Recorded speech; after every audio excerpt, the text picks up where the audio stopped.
এই তুমি দাঁড়াও, বলো বিজ্ঞান কাকে বলে?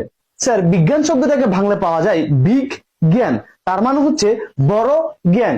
সো বড় জ্ঞানকেই বিজ্ঞান বলে। না, তোমাকে দিয়ে হবে না। এই তুমি দাঁড়াও, বলো পৃথিবী আর চাঁদের মধ্যবর্তী দূরত্ব কত? Sir, 4 bench. 4 বেঞ্চ মানে? স্যার, 4 বেঞ্চ আগে আপনার মেয়ে বসে আছে, আপনার মেয়ে হচ্ছে চাঁদ, আর আমি আপনার মেয়ের পৃথিবী। দোস্ত, এসব বলিস না, গুনাহ হবে।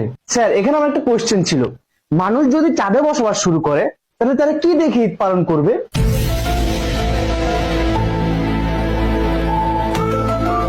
দোস্ত, ঈদ একটা পবিত্র জিনিস, এসব বলিস না, গুনাহ হবে। স্যার, এখানে আমারও একটা কোশ্চেন আছে, পৃথিবীতে থাকা মানুষরা চাঁদকে দেখিয়ে বলে ওই যে দেখো চাঁদ মামা, তার মানে পৃথিবী হচ্ছে চাঁদের বোন আর চাঁদ হচ্ছে পৃথিবীর ভাই, এই কারণে তো তাকে মামা ডাকা হয়। তাহলে চাঁদে যদি মানুষ থাকে তাহলে মানুষরা পৃথিবীকে দেখিয়ে কি বলবে?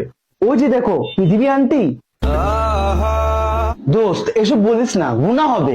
তো একটু আগে তুই বলছিলি স্যারের মেয়ে চাঁদ আর তুই পৃথিবী, তাহলে কি তোরা ভাই বোন?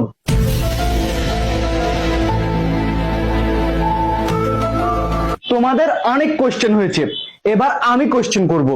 বলো, ডাইনোসর বিলুপ্ত হওয়ার প্রধান কারণ কি? স্যার, এসব বলিয়েন না, গুনাহ হবে। এই ওরে ধর, ওরে আল্লাহর কাছে পাঠাই।